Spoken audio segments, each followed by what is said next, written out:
Série Les Audacieux.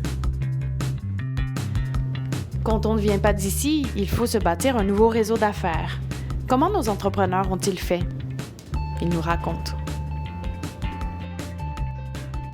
À mes débuts, j'allais un peu à toutes les soirées de réseautage des 5 à 7 jusqu'à ce que je décide en fait de vraiment aller dans les réseautages qui étaient utiles dans le cadre de mon entreprise.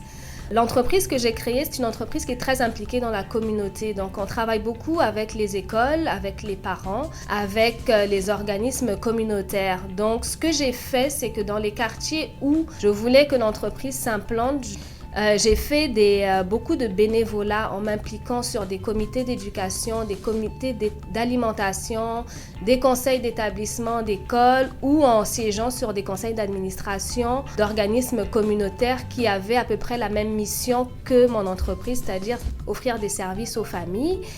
Et à force de se rencontrer, à force de se voir, ces gens-là ont commencé à me connaître. Ce qui fait que quand ils ont des services qui rentrent dans le cadre de ceux que j'offre dans mon entreprise, maintenant ils m'appellent et je suis devenue une personne référence dans le domaine grâce à ça.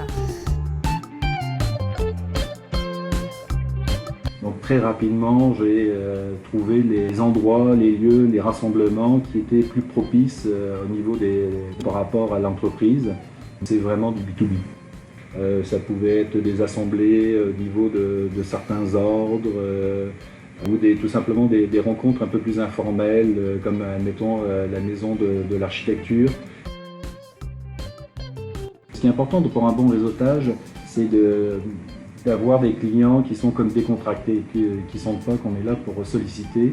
Donc il est vraiment important d'être dans un événement où les gens sont là pour s'amuser, pour tout simplement communiquer et échanger.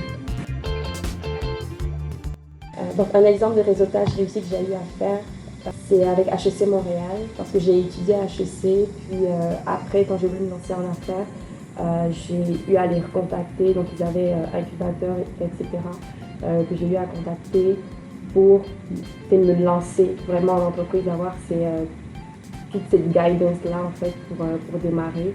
Et donc ils nous ont aidés avec rassembler du monde, donner leurs contacts, donc réseautage, ça a fait réseautage. Donc ça a vraiment permis de rencontrer des gens du milieu, des gens du milieu de l'entrepreneuriat, pour dire comment ça fonctionne, pour dire vers qui il faut aller, qu'est-ce qu'il faut faire dans le secteur d'activité dans lequel je suis.